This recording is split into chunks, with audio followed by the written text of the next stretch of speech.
आप यदि किसी भी एग्ज़ाम की तैयारी कर रहे हो और उस एग्ज़ाम में बेसिक साइंस आपसे जनरल साइंस पूछी जाती है, तो ये मान के चलो कि ये टॉपिक ज़रूर पूछा जाएगा। तो अच्छे से समझो, आखिर डिफ्यूजन और ऑस्मोसिस, जिसे हम हिंदी में विसरण और परासरण कहते हैं, ये होते क्या हैं। बहुत अच्छे से बहुत कम समय में हम कहानी के माध्यम से समझने की कोशिश करते हैं दोनों टॉपिक को। सबसे पहले समझो, दोनों का मकसद एक ही होता है हमारे पास में, वो है संतुलन करना। ठीक है, चाहे हम डिफ्यूजन की बात करें चाहे हम ऑस्मोसिस की बात करें। ठीक है, दोनों चाहते हैं कि हमारे पास जो पार्टिकल हैं, चाहे वो लिक्विड हो, चाहे गैस हो, चाहे सॉलिड हो, वो हमेशा हर एक जगह पर कैसे हो, हर एक जगह पर संतुलित हो, समान मात्रा में हो। ठीक है, अब बात करते हैं डिफ्यूजन को, समझते हैं एक बहुत अच्छे एग्जाम्पल से। तो ऐसा मान के चलो, एक आपके पास में खुला मैदान है जहाँ पे एक पार्टी चल रही है। अब यहाँ पे जो सेंटर वाला भाग है, यहाँ पे पूरे के पूरे व्यक्ति यहाँ पे जुटे हुए हैं। लेकिन यहाँ पे एक साथ होने से क्या बोल सकते हैं हम, यहाँ पे अगर एक साथ बच्चे हैं तो उनको हम बोलेंगे इनकी सांद्रता ज़्यादा है। तो हम क्या बोलते हैं कि एक काम करो, आपके पास में इतना बड़ा मैदान पड़ा है, सभी के सभी एक ही जगह क्यों हैं, एक काम करो, इतना सारा मैदान है, सब में बढ़ जाओ, ताकि आपके पास जो दूरी है वो बढ़ जाए और यहाँ पे समान मात्रा में हर एक जगह पर व्यक्ति पहुँच जाए। तो क्या होगा, हर एक व्यक्ति जहाँ जहाँ जगह मिलती है हर एक जगह पर चला जाता है। ठीक है, तो आप क्या बोलोगे, डिफ्यूजन एक पार्टी की तरह आप देखोगे। यहाँ पे कोई आपके पास रुकावट नहीं है कि कोई बैरियर लगा है, बिना रुकावट के आप किसी भी जगह अपनी मर्जी के अनुसार जा सकते हो। अगर हम साइंस के टर्म में समझें तो हम बोल सकते हैं यहाँ पे जो डिफ्यूजन होता है वो क्या होता है, हाई कंसंट्रेशन से अधिक सांद्रता से लो कंसंट्रेशन, कम सांद्रता की ओर गति होती है। किसकी गति होती है, चाहे हमारे पास सॉलिड पार्टिकल भी हो सकता है, ठोस कण भी हो सकता है, लिक्विड पार्टिकल हमारे पास तरल पदार्थ भी हो सकता है, और हमारे पास में गैस पार्टिकल भी हो सकता है। ठीक है, तो आप क्या बोलोगे, नियम सीधी सिंपल बात बोलता है, भीड़ को हमें खाली जगह पर स्थानांतरित करना है या फिर हम खाली जगह की ओर ले जाना है। मतलब आपके पास जो मॉलिक्यूल होंगे, जो पार्टिकल होंगे, वो हाई कंसंट्रेशन से लो कंसंट्रेशन की ओर जा रहे होंगे। अब इसमें क्या क्या बात याद रखनी है, सबसे पहली बात याद रखनी है कि यहाँ पे कोई भी रोक टोक नहीं है, कोई भी बैरियर नहीं है। दूसरी बात याद रखनी है कि पार्टिकल तब तक फैलते रहते हैं जब तक कि हमारे पास पूरा स्पेस भर नहीं जाएगा, हमेशा हर एक जगह पर बराबर क्वांटिटी नहीं पहुंच जाएगी। ठीक है, और जो नियम है हमने पहले ही बता दिया है, गैस में भी लागू होता है, हमारे पास लिक्विड जो द्रव होता है उसमें भी लागू होता है, ठोस जो हमारे पास में सॉलिड होता है उस पर भी लागू होता है। ठीक है, उदाहरण के लिए आपने इत्र, जो आपके पास परफ्यूम होता है, अगर आप उसको एक साइड महकाओ, एक साइड आप स्प्रे करो रूम में, तो पूरे रूम में थोड़े समय बाद पहुंच जाती महक, क्योंकि आपने एक जगह पर्टिकुलर अगर डाला है तो वहाँ पे इसकी हाई कंसंट्रेशन हो जाएगी, और जहाँ लो कंसंट्रेशन होगी वहाँ तक कि इसके जो पार्टिकल होंगे परफ्यूम के वो बढ़ते जाएंगे। या फिर दूसरा एग्जाम्पल हम ले सकते हैं, आपने अगरबत्ती को देखा होगा, एक जगह आप अगरबत्ती जलाते हो तो पूरे आपके पास रूम में फैल जाती है। ठीक है, चलिए आगे हम बात करते हैं, क्या हो अगर हमारे पास में, अभी तो बैरियर था नहीं, हमारे पास कोई रुकावट नहीं थी, क्या हो अगर बीच में बैरियर आ जाए। ठीक है, तो बस यही समझो कि बैरियर नहीं था तो उसे हम बोल रहे थे, क्या बोल रहे थे, उसे हम विसरण बोल रहे थे। ठीक है, अगर हमारे पास में बैरियर आ जाता है तो उसे हम बोलते हैं ऑस्मोसिस अर्थात परासरण। ठीक है, अब समझते हैं परासरण क्या है। तो समझो, परासरण मतलब वीआईपी एंट्री है ना।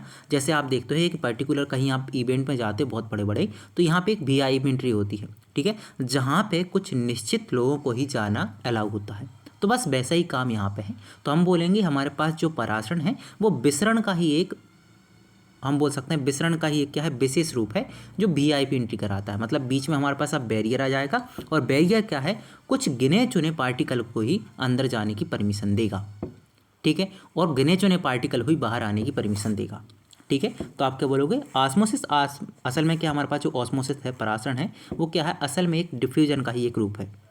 ठीक है, लेकिन यहाँ पे एक शर्त लागू हो जाती है। शर्त क्या है कि इसमें एक छन्नी लगी होती है, एक फिल्टर लगा होता है। ठीक है, जिसे हम सेमी परमेबल मेम्ब्रेन कहते हैं, या फिर हम बोल सकते हैं अर्धपारगम झिल्ली। ठीक है, अब ये अर्धपारगम झिल्ली क्या काम करती है, तो अभी बता दिया, ये कुछ पार्टिकल को ही अंदर बाहर जाने की अनुमति देती है।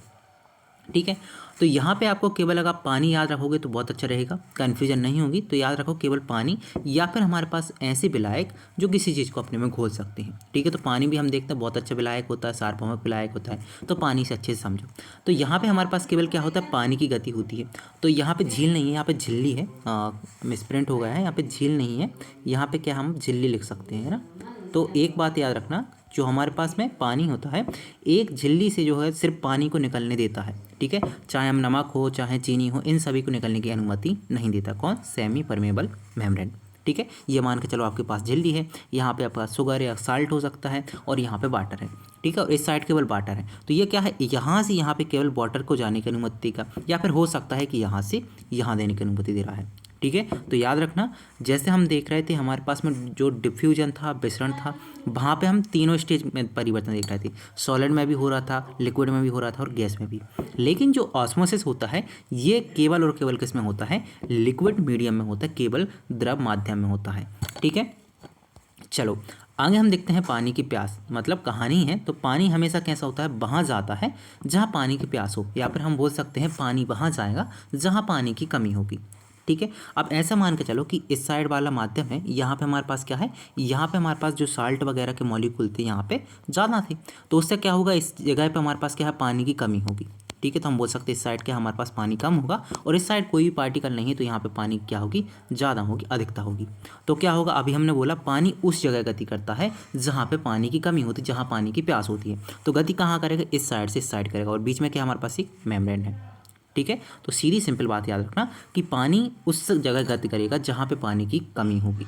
अगर बाई चांस इस साइड पानी की कमी होगी तो इस साइड गति करेगा, ओके। एक नज़र में देखते हैं कि अभी धुआं देखा था हमने और पानी देखा था। तो धुआं में क्या देख रहे थे, धुआं विसरण का उदाहरण है। एक हमारे पास धुआं क्या है, गैस में पार्टिकल हैं और वो क्या कर रहे हैं, उच्च सांद्रता से निम्न सांद्रता की ओर जा रहे हैं। बिल्कुल वैसा ही सेम यहाँ पे हो रहा है कि पानी क्या है, यहाँ पे जो पानी है हमारे पास में और यहाँ पे किस्मित है। अगर हम किस्मित को पानी में डालते हैं तो क्या होता है, किस्मित जो है अंदर से देखते हैं हम, वहाँ पे क्या है, पानी की कमी है और बाहर पानी की अधिकता है। तो बाहर से पानी कहाँ जाता है, किस्मित के अंदर जाता है, तो इसे हम बोलते हैं परासरण, ठीक है। अब अंतर एक बार समझ लेते हैं। देखो सबसे पहले हम करते हैं कौन मूव करता है, तो बोलना डिफ्यूजन में गैस, लिक्विड और सॉलिड तीनों मूव करते हैं, जबकि ऑस्मोसिस में केवल लिक्विड करता है मूव, या फिर हम कोई सॉल्वेंट मान कर चलते हैं, सॉल्वेंट मतलब विलायक, ठीक है। मीडियम की बात करते हैं, ये कहीं भी हो सकता है हमारे पास में, जबकि हमारे पास जो ऑस्मोसिस होता है सिर्फ लिक्विड में होता है, ठीक है। दो और अंतर पढ़ेंगे। सबसे पहले हम मेम्ब्रेन की बात करते हैं, एक अर्धपारगम झिल्ली होती है, डिफ्यूजन में ये ज़रूरी नहीं होती है, जबकि ऑस्मोसिस में बहुत ज़रूरी होती है, ठीक है। उदाहरण की बात करें तो हम अगरबत्ती का धुआं ले सकते हैं, कोई बदबू ले सकते हैं, ठीक है। और यहाँ पे हम ले सकते हैं जो पानी में किशमिश का फूल जाना, ठीक है, ओके। तो किशमिश का लॉजिक देखो कि जब आप सूखी किशमिश को पानी में डालते हैं तो वो फूल जाती है। क्यों फूल जाती है, तो बोलना फूलने का कारण ये है कि उसमें क्या होगा, पानी चाहिए। अगर हम इसका उल्टा देख लें कि अगर क्या हो, हम फूली हुई किस्मत से और एक हम यहाँ पे क्या ले रहे हैं, एक मीडियम ले रहा है और इस मीडियम में क्या हाई कंसनट्रेशन है। हाई कंसनट्रेशन का मतलब होता है कि यहाँ पे हमारे पास जो सॉल्यूट है, जैसे मान के चलते कोई साल्ट या फिर शुगर है, इसकी मात्रा ज़्यादा है और हमारे पास जो पानी है लिक्विड है उसकी मात्रा क्या है, कम है, ठीक है। तो हम देखते हैं कि हमारे पास यहाँ पे उल्टा हो जाएगा, हमारे पास जो फूली किशमिश है वो सिकुड़ जाएगी, ठीक है। बात समझ रहे हो। तो इसका कारण भी क्या है, क्योंकि किशमिश के अंदर पानी ज़्यादा था और यहाँ पे बाहर पानी कम था, तो ज़्यादा से कम की ओर गति कर रहा था। ओके, बात क्लियर है, ठीक है। तो किशमिश के अंदर क्या हो रहा है अभी हम समझ चुके हैं।